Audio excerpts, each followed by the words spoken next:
Au nom du Père, du Fils, Saint-Esprit, un seul Dieu, Amen, que sa bénédiction repose sur nous tous, Amen. Alors aujourd'hui, on va continuer notre lecture, l'épître de Saint Paul aux Éphésiens, chapitre 4, versets 25 à 32. Chapitre 4, versets 25 à 32. C'est pourquoi renoncez aux mensonges et que chacun de vous parle selon la vérité à son prochain, car nous sommes membres les uns des autres. Si vous vous mettez en colère, ne péchez point, que le soleil ne se couche pas sur votre colère, et ne donnez pas accès au diable. Que celui qui est dérobé ne dérobe plus, mais plutôt qu'il travaille, en faisant de ses mains ce qui est bien, pour avoir de quoi donner à celui qui est dans le besoin. Qu'il ne sorte de votre bouche aucune parole mauvaise, mais, s'il y a lieu, quelques bonnes paroles, qui servent à l'édification et communiquent une grâce à ceux qui l'entendent.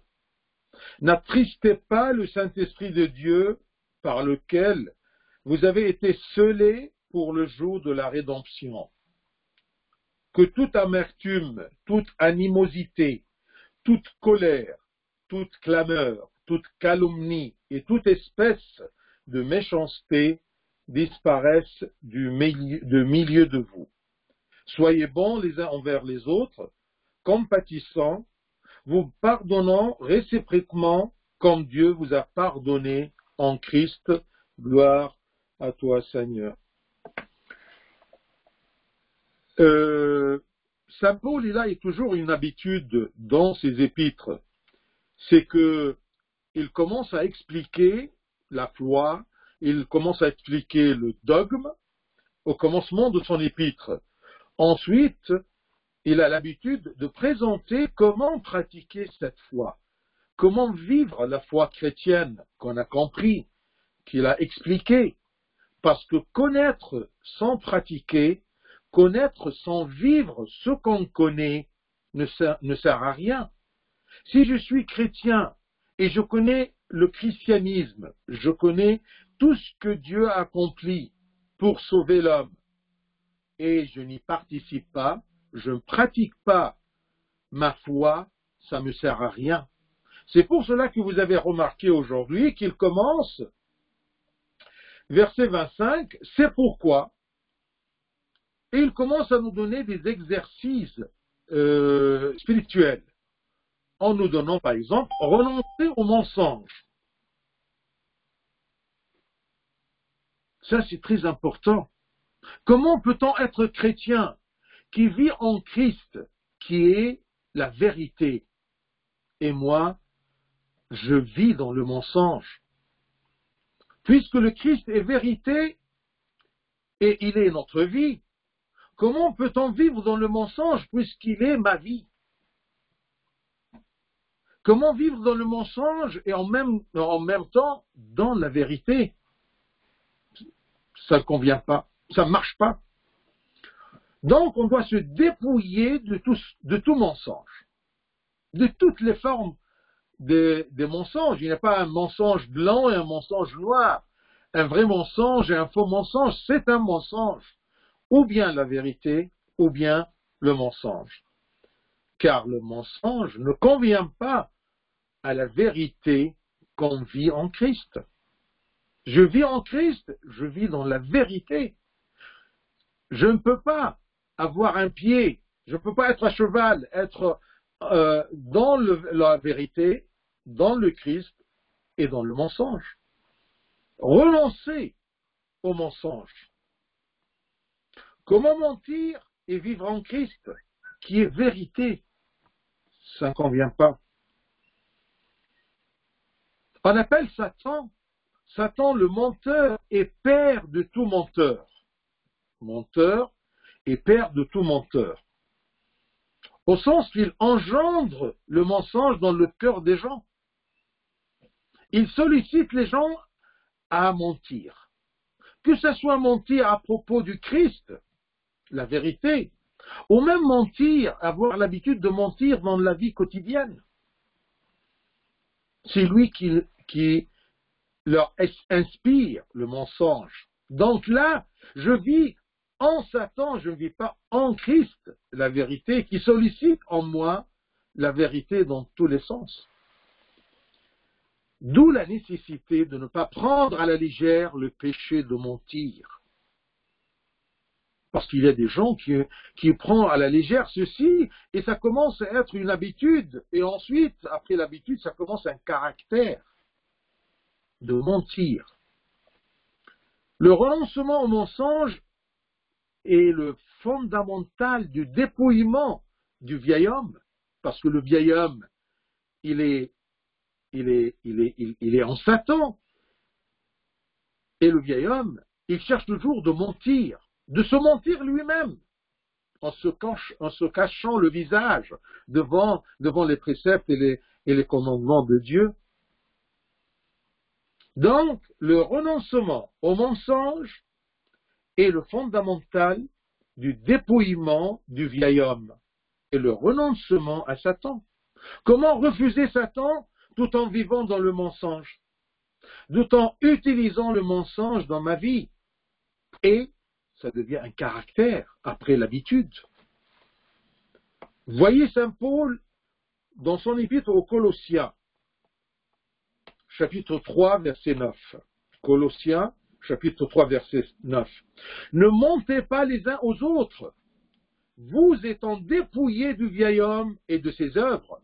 Donc, une œuvre principale du vieil homme, c'est le mensonge. Ne mentez pas les uns aux autres, vous étant dépouillés du vieil homme. La parole d'un vrai chrétien doit être toujours la vérité absolue. Que la vérité à propos du Christ ou la vérité à propos de tous les petits détails de la vie. Regardez Zacharie, la prophétie de Zacharie, chapitre 8, versets 16 et 17. Voici ce que vous devez faire. Dites la vérité à chacun. Dites la vérité chacun à son prochain. Jugez dans vos portes selon la vérité et en vue de la paix. Que nul en son cœur ne pense le mal contre son prochain et n'aimez pas le faux serment. Car ce sont là toutes choses que je haïs, dit l'Éternel. Il haït le mensonge. Il haït tout ce qui est contre la vérité. Celui qui a l'habitude de mentir, il peut accepter le faux serment. C'est un genre de mensonge. Il peut même juger, non pas selon la vérité, mais selon le mensonge, selon ce qui n'est pas vrai. Celui qui ment est comme s'il déclare qu'il n'est pas digne du Christ, ni digne de vivre en communion en lui, parce qu'il est la vérité. C'est pourquoi, après qu'il a expliqué la justice et la sainteté, et verset 24, revêtir l'homme nouveau, créé selon Dieu dans une justice et une sainteté que produit la vérité, c'est pourquoi renoncer au mensonge. C'est ça le lien entre ces dépouillés de vieil homme qui dépend de Satan et vivre en Christ, vivifier le nouvel homme. C'est pourquoi renoncer au mensonge et que chacun de vous parle selon la vérité à son prochain, à tous les gens. Le prochain, c'est quelque chose de général. Tout l'autrui, tous les gens, l'autrui. Car nous sommes membres les uns des autres. Si on doit dire toujours la vérité à tous, beaucoup plus à nous entre nous-mêmes, parce que nous sommes membres les uns des autres, nous sommes membres du même corps, le Christ, tout ce qu'il a expliqué, Saint Paul, dans cet épître-là, au commencement du chapitre. chapitre 4. Donc, premièrement, le mensonge. Méfiez-vous. Si nous constituons un seul corps pour le Christ, pour que ce corps soit édifié, il doit être basé et fondé sur la vérité. Imaginez-vous que dans un seul corps, l'œil trempe le pied. Elle voit par exemple un danger et elle ment.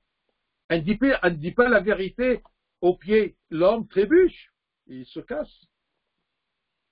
Donc le corps du Christ, nous les membres les uns des autres, on ne peut pas édifier le corps du Christ en mentant les uns aux autres. Ça ne marche pas. Car nous sommes membres. Et que chacun de vous parle selon la vérité à son prochain. Car nous sommes membres les uns des autres dans le même corps, le Christ. Verset 26. Si vous vous mettez en colère, ne péchez point. Si vous vous mettez en colère, est-ce que c'est une permission de se mettre en colère? Non, mais c'est tout simplement c'est qu'il sait que l'homme, normalement, vis-à-vis de quelques situations, il peut être en colère. Dieu même en exprime son désaccord à propos des faits de l'homme et des œuvres de l'homme. Eh bien, on dit la colère de Dieu. Nous alors, les hommes, sur notre niveau, on a cette colère-là. Donc, c'est une permission de se mettre en colère. Oui, tu peux te mettre en colère. Si vous vous mettez en colère, ne péchez pas. C'est-à-dire que la colère doit être pour le compte de la vérité. Je suis en colère pour proclamer la vérité. Je suis en colère contre le mensonge. Je refuse ce qui n'est pas vérité. Donc je peux être en colère. Et si je suis en colère, je ne pêche pas. Je peux être en colère pour défendre la vérité. Je peux être en colère pour redresser un mal, pour défendre une injustice, défendre un droit dérobé.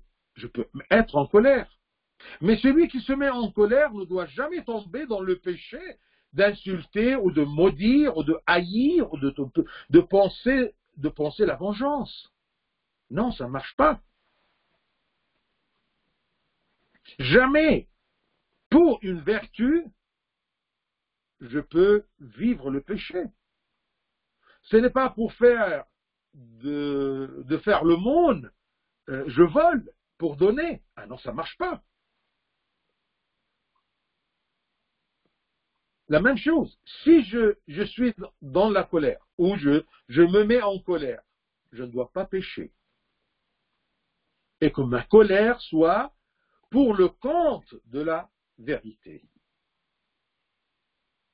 Et bien, celui qui se met en colère ne doit jamais tomber dans un péché de vengeance, d'insulte, de haine, de maudire les gens.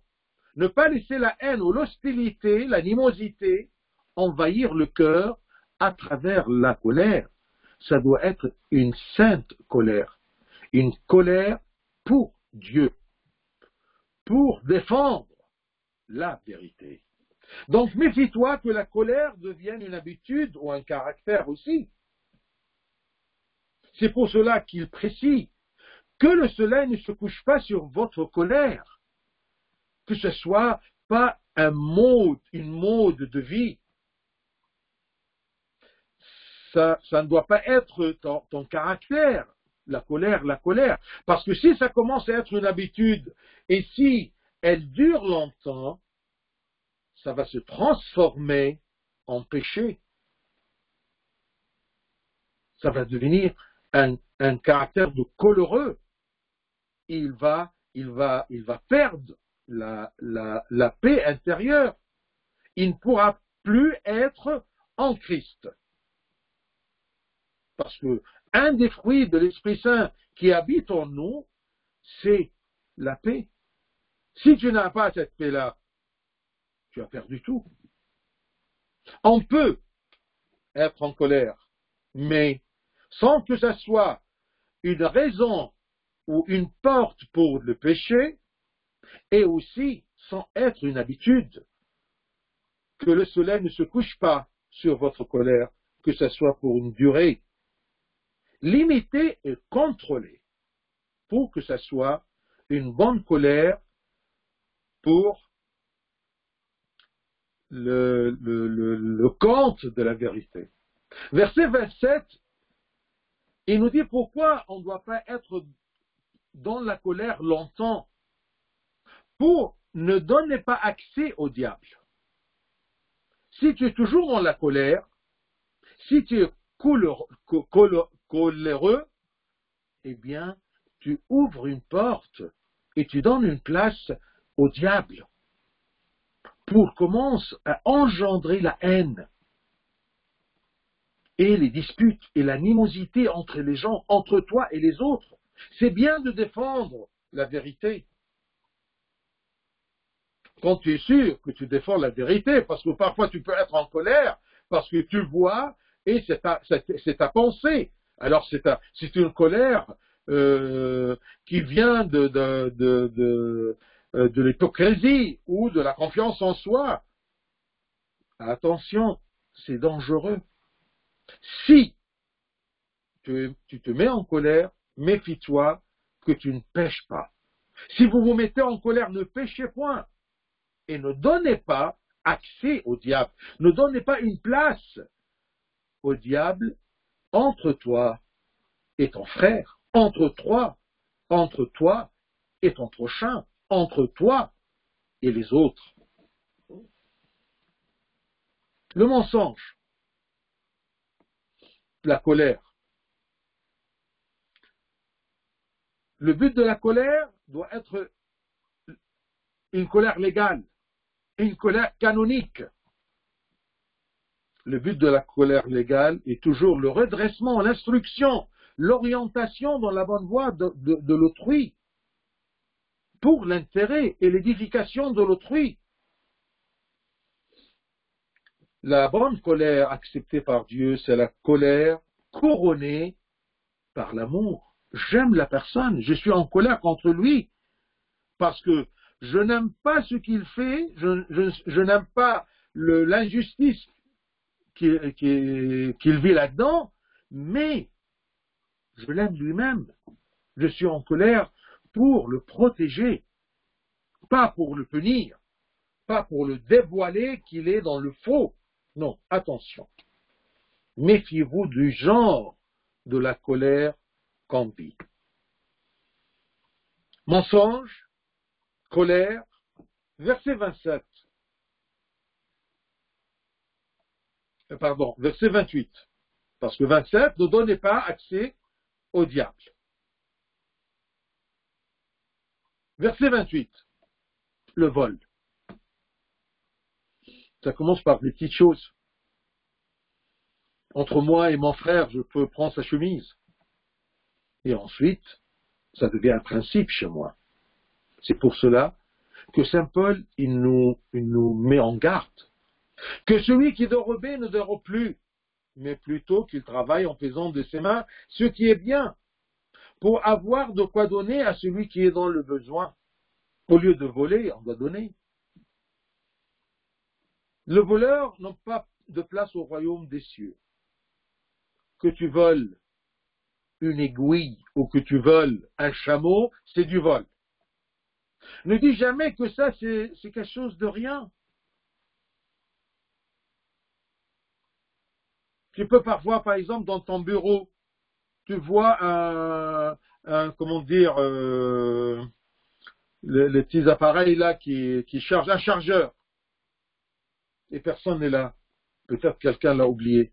Tu le prends. C'est rien, c'est un chargeur. C'est du vol. Ça ne t'appartient pas. Tu le laisses. Parfois, on se pose la question, si je trouve de l'argent dans la rue, je le prends ou pas? Laisse-le. Ça ne t'appartient pas. Au lieu de tomber dans des problèmes, qu'est-ce que je dois en faire? Eh bien, laisse-le. Comme tu ne l'as pas vu. Puisqu'il ne t'appartient pas. Laisse-le à d'autres. Ce n'est pas ton affaire. Pour être des sersailles, pour ne pas avoir des problèmes entre toi et ta conscience. Laisse tomber. Regardez ce qui est écrit à propos des voleurs.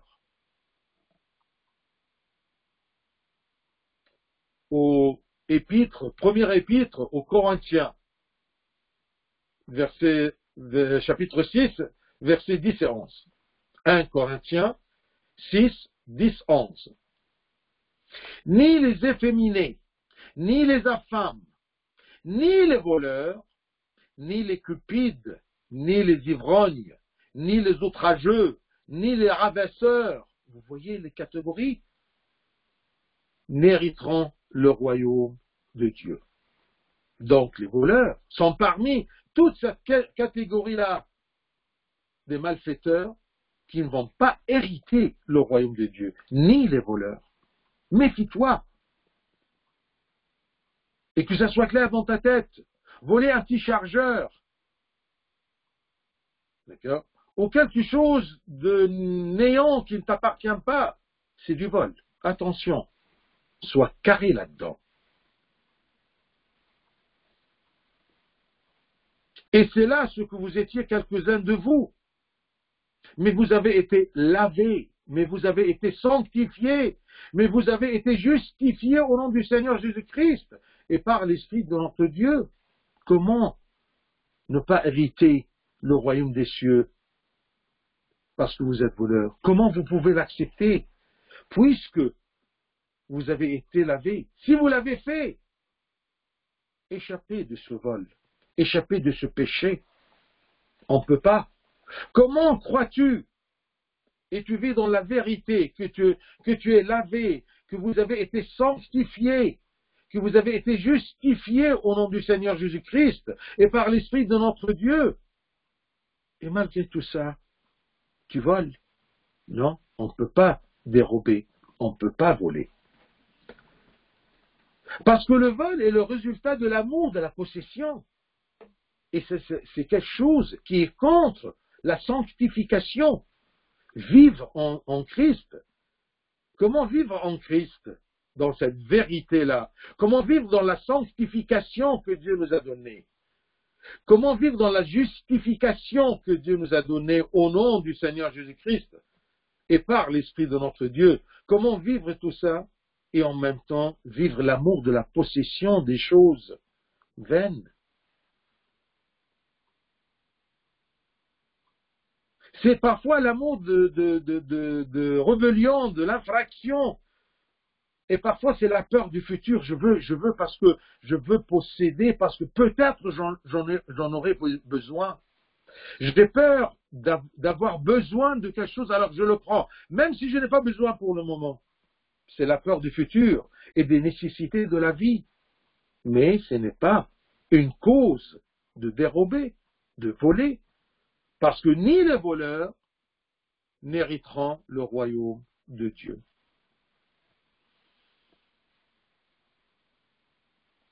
Le besoin.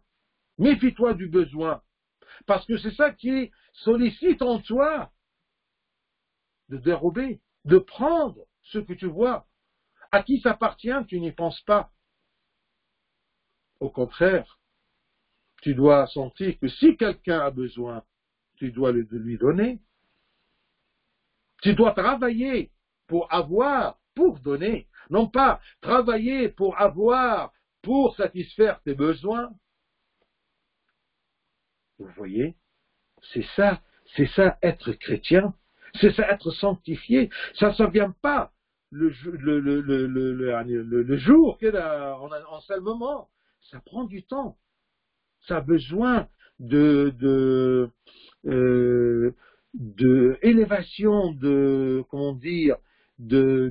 élévation spirituelle, édification spirituelle, croissance spirituelle.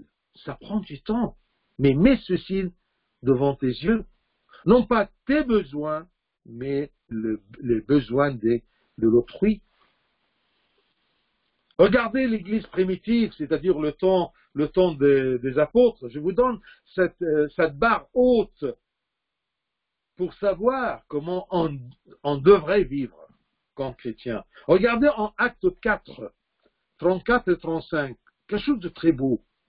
Quelque chose qui montre vraiment comment l'Église primitive, le temps des apôtres, les chrétiens vivaient, étaient sanctifiés, étaient justifiés au nom du Christ. Chapitre 4, Actes des apôtres 4, 34 et 35. Car il n'y avait parmi eux aucun indigent. Tous ceux qui possédaient des champs ou des maisons les vendaient à porter le prix de ce qu'il avait vendu. Ils le déposaient aux pieds des apôtres.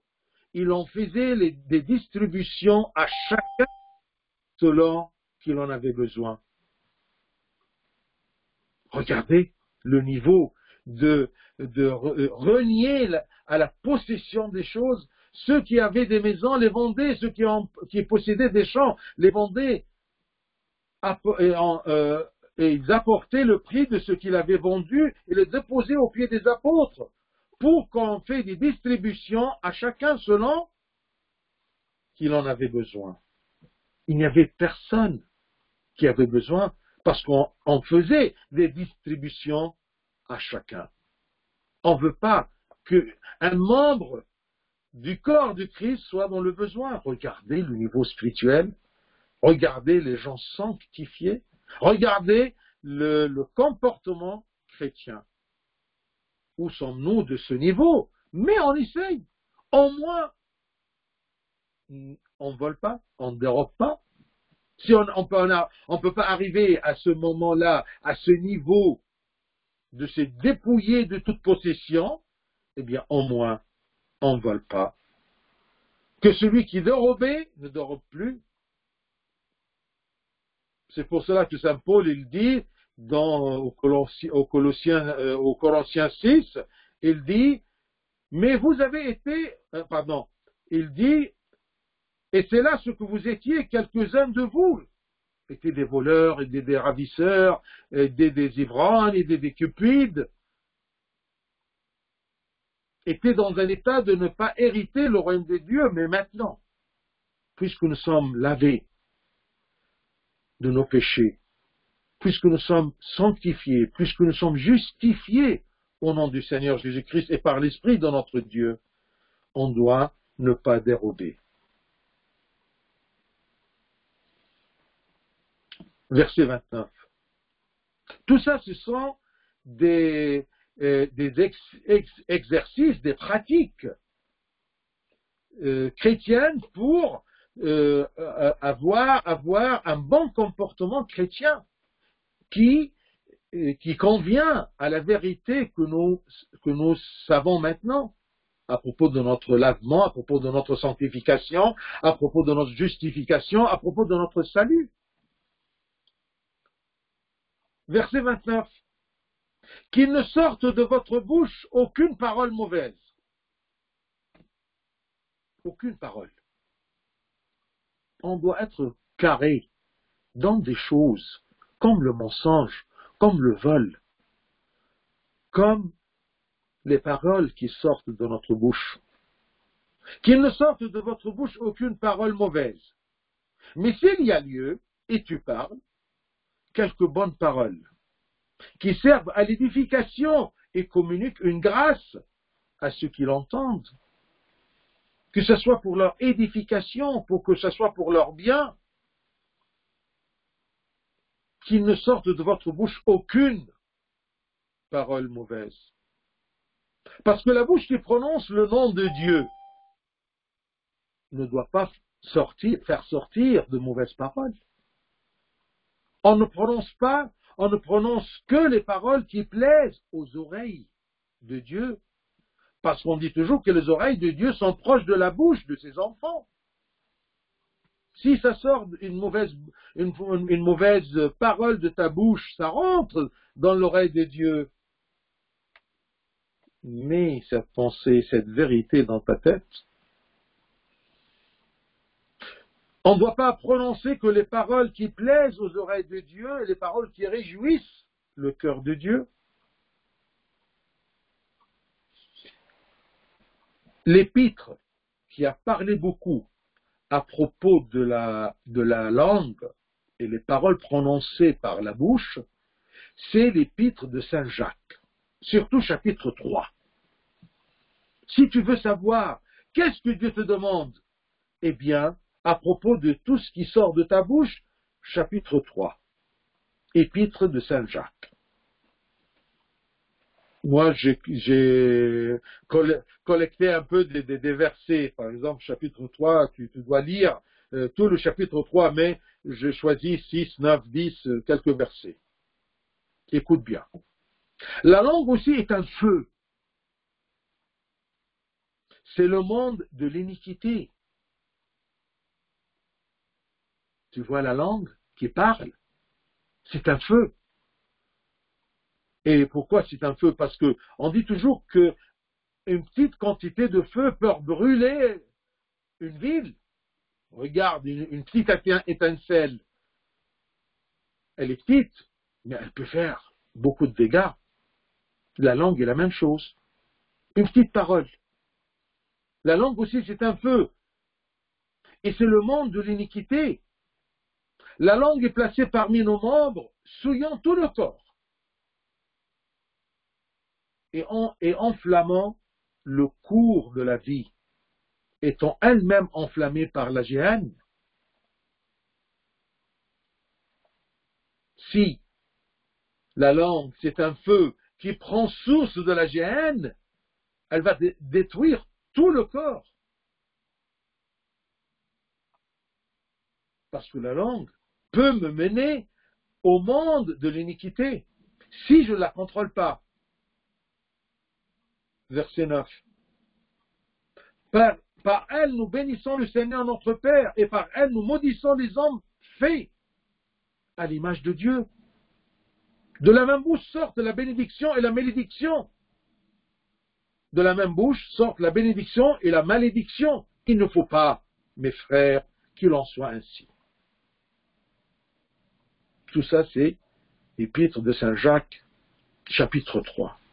Regardez la bouche, la langue. Qu'il ne sorte de votre bouche aucune parole mauvaise, parce que ça sera comme une étincelle de feu qui peut rendre le monde autour de toi comme la géhenne, comme le monde de l'iniquité, comme un monde d'iniquité. Il ne faut pas, mes frères, qu'il en soit ainsi. Regardez Matthieu, chapitre 12, 36 et 37.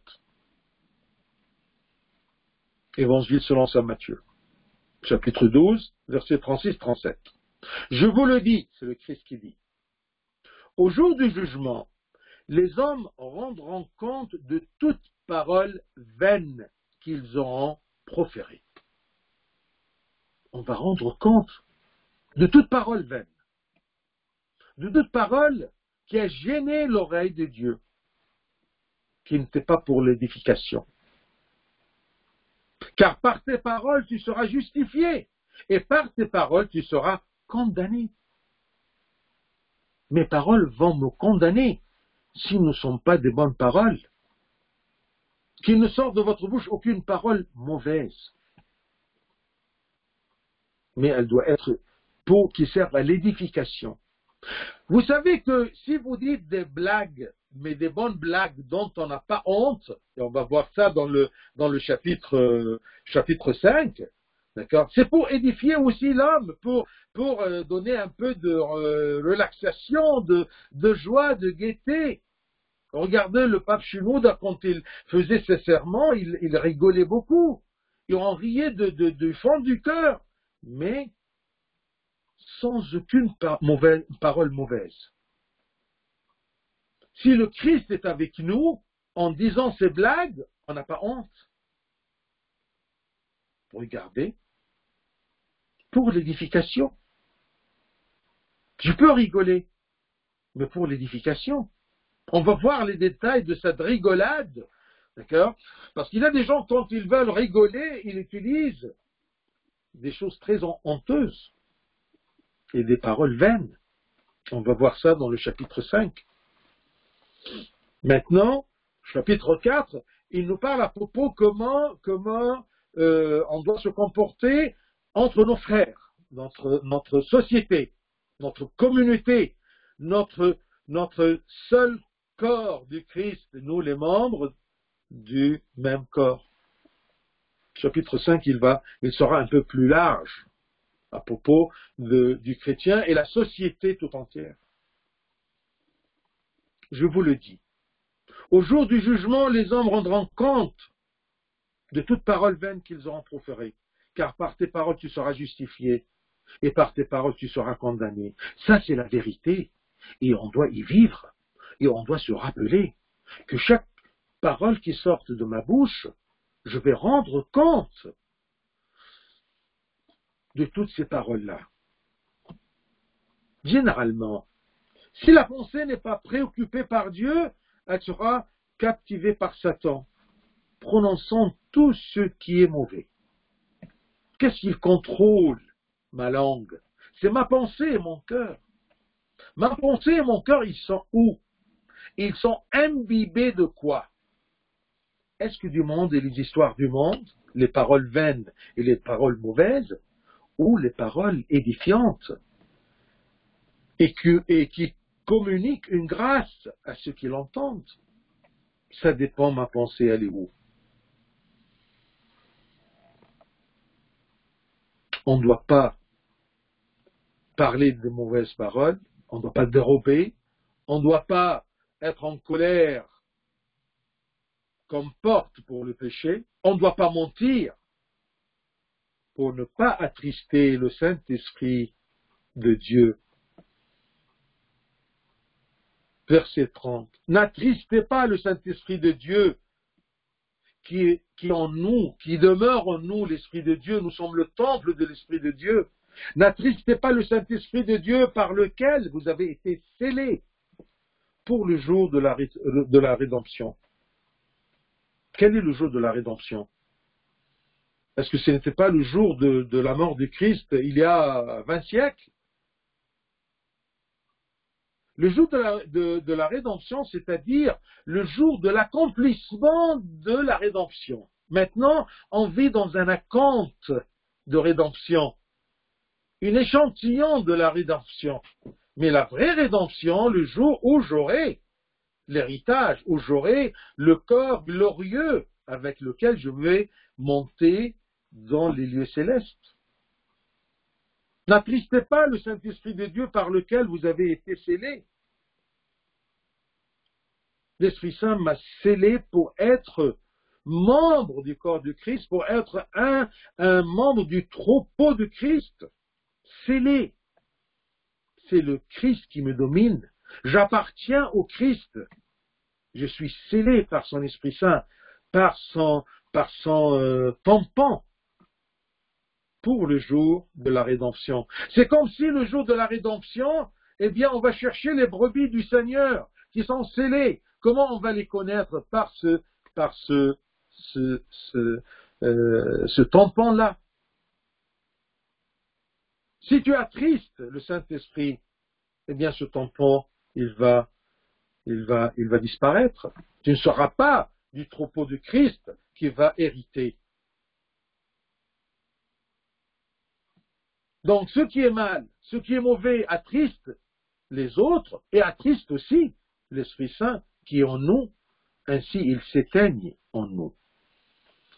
Si l'Esprit Saint se tait en nous, c'est Satan qui s'exprimera en nous par nos paroles et par nos actes. On va mentir, on va dire des mauvaises paroles, on va être toujours en colère, on va donner une place à Satan. C'est pour cela sanctifie ta pensée et ton cœur, pour que tu peux contrôler ta langue et tes œuvres. Regardez, c'est écrit selon saint Matthieu, chapitre 12 toujours, 35. L'homme bon tire de bonnes choses de son bon trésor. Le trésor de l'homme, c'est quoi? C'est son cœur et sa pensée. Un homme bon, dont les œuvres sont bonnes, et dont ses paroles sont bonnes, et dont ses actes sont bonnes. L'homme bon tire de bonnes choses de son bon trésor, et l'homme méchant tire de mauvaises choses de son mauvais trésor. Alors ton trésor, il est bon ou mauvais? Tu vas penser à propos de tes actes? Non. Va un peu plus profond, un peu plus loin.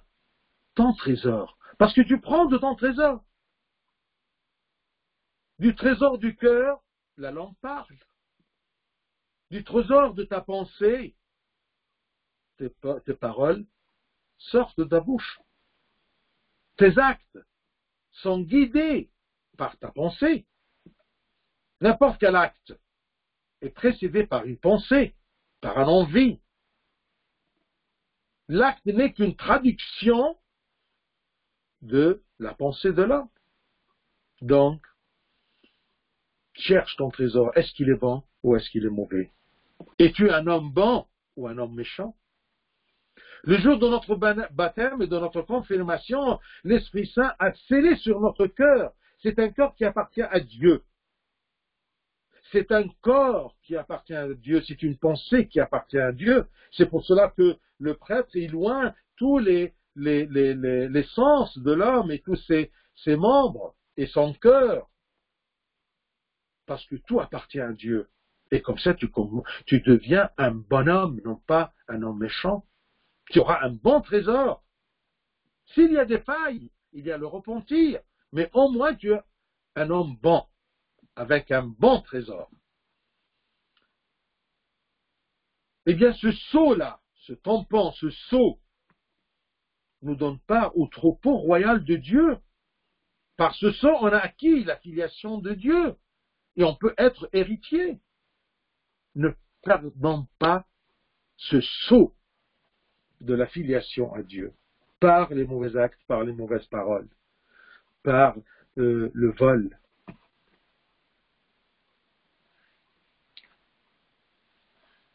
Verset 31.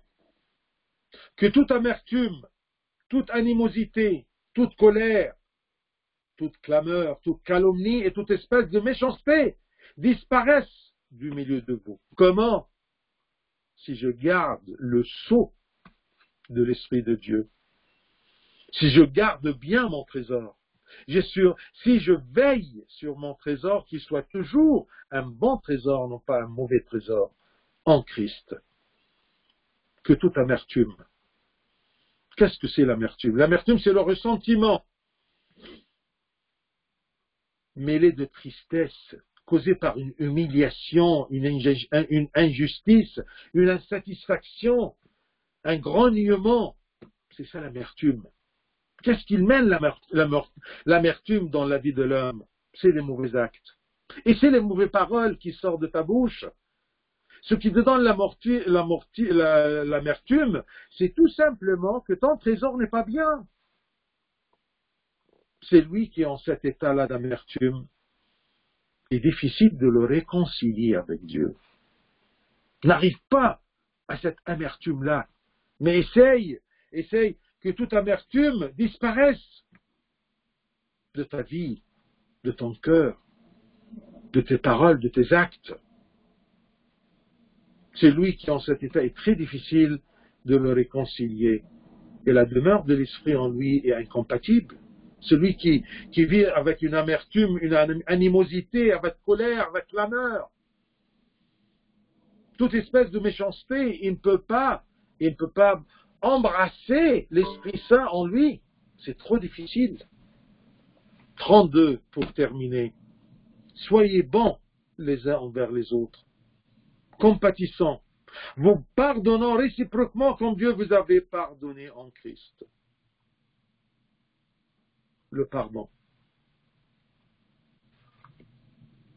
Je termine par ce point-là, qu'on doit pardonner réciproquement comme Dieu vous a pardonné en Christ. Il a voulu nous pardonner, Dieu le Père, alors il a envoyé le Christ pour pardonner nos péchés, pour nous sauver, pour nous rédempter. vous pardonnant réciproquement, comme Dieu vous avait pardonné. Et là, je vous cite tout simplement ce qui s'est passé selon l'évangile de Saint Matthieu, chapitre 18, versets 32 à 35. Je termine par là. C'est le serviteur qui est venu vers son maître en lui donnant « Pardonnez-moi pour la somme que je te dois ». Le maître lui a pardonné. Il sort, le serviteur, il trouve un de ses copains qui lui doit quelques sommes, une petite somme beaucoup plus que celle de son maître. Il le tient, lui dit « Ah, tu dois me donner ce que tu me dois ». Il était très sévère contre lui. Alors les gens, ils sont rentrés au maître pour lui dire « Regarde ton serviteur que tu as pardonné, qu'est-ce qu'il a fait avec son copain ?» Lisez ceci, Matthieu 18. C'est écrit, alors le maître fait appeler ce serviteur et lui dit « Méchant serviteur ». Je me mets à la place de ce méchant serviteur. Je demande à Dieu de me pardonner, il me pardonne. Et moi, je ne pardonne pas aux autres. Je suis à la place de ce serviteur. C'est effrayant. Ça me donne l'amertume. Ça me donne la peur de ne pas pardonner. Méchant serviteur, je t'avais remis en entier ta dette, parce que tu m'en avais supplié. Seigneur, aie pitié, Seigneur, aie pitié. Ne devais-tu pas aussi avoir pitié de ton compagnon, comme j'ai eu pitié de toi? Et son maître, irrité, le livra au bourreau, jusqu'à ce qu'il eût payé tout ce qu'il devait. C'est ainsi que mon Père Céleste vous traitera, si chacun de vous ne pardonne à son frère de tout son cœur. C'est comme ça. C'est ainsi que mon Père Céleste vous traitera.